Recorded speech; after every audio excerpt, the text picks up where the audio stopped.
చిన్నప్పుడు నాన్న నాకు చొక్కా తొడుగుతున్నాడు అనుకున్నాను నేను. కానీ నాన్న మనసులో ఏముందో అర్థం కాదు. నాన్న చొక్కా తొడిగే ఇలా కొడతాడు, ఇలాగే అనుకుంటాడు. నాన్న ఏదో ముచ్చట పడుతున్నాడు రా అనుకుంటాం మనం. కానీ నాన్న మనసులో ఏముందో తెలుసా? నాన్న నాకు చొక్కా తొడగడమే తెలిసింది గాని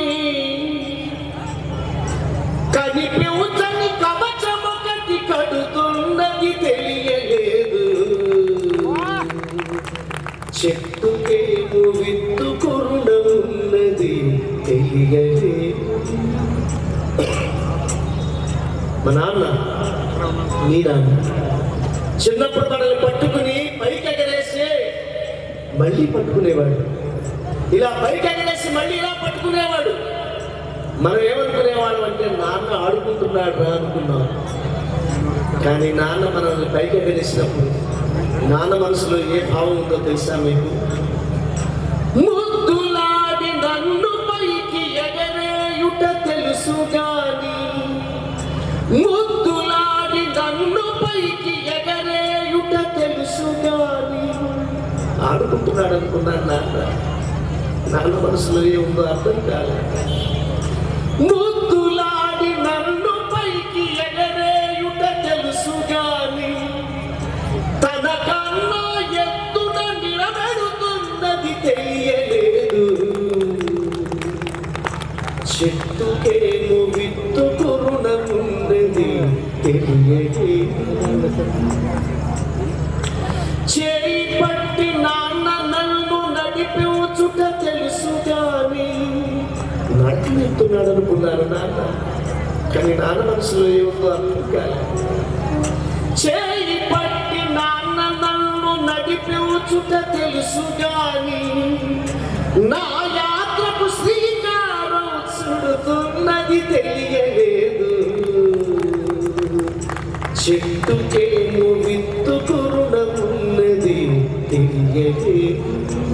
చిన్నప్పుడు మా నాన్న నన్ను కాళ్ళలోకి తోసేసి నా పొట్ట కింద చెయ్యి పెట్టి మా నాన్న నాకు ఈత నేర్పేవాడు. ఈత నేర్పుతున్నాడు అనుకున్నాను నేను.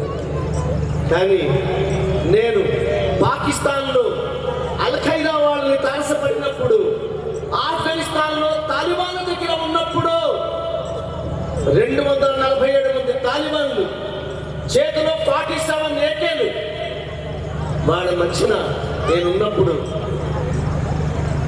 నాన్న నాకు ఈత నేర్పలేదురా. ఏం నేర్పాడా అని నాకు అర్థమైంది.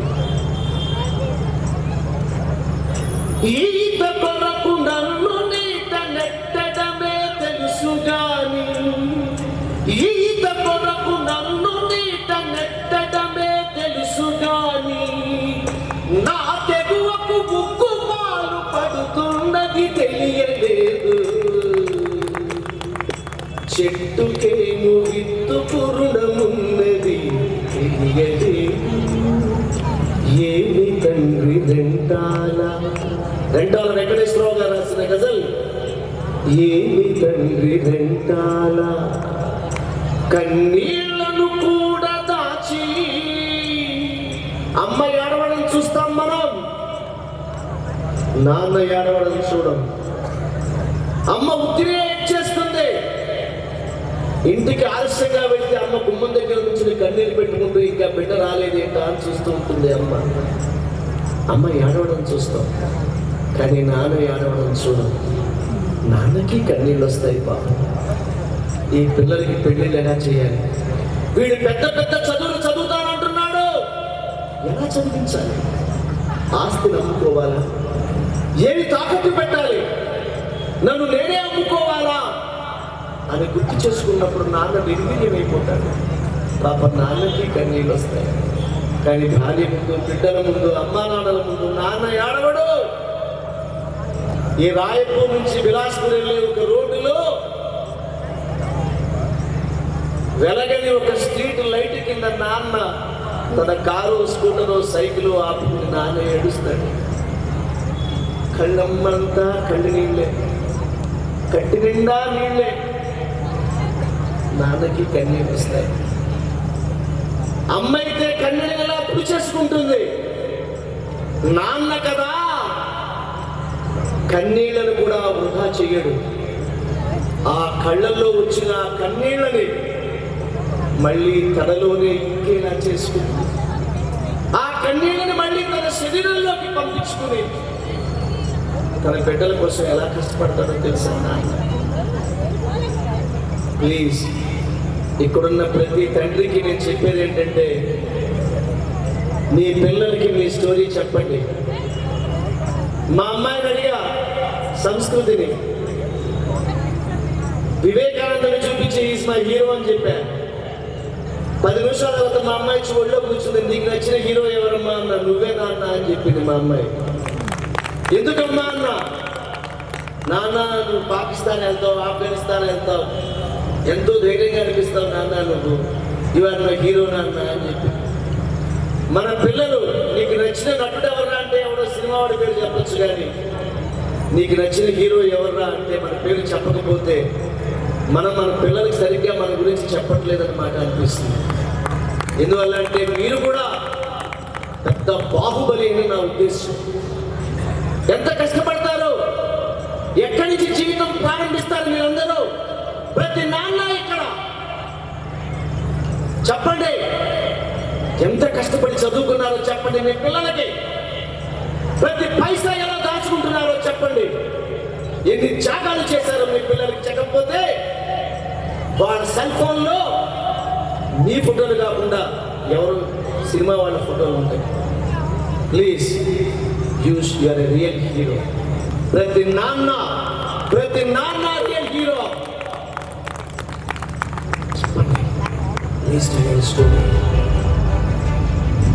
ఏమి తండ్రి వెంటాల కన్నీళ్లను కూడా దాచి, ఏమి తండ్రి వెంటాల కన్నీళ్లను కూడా దాచి, నాకై చెమటక ఖర్చు పెడుతున్నది తెలియలేదు.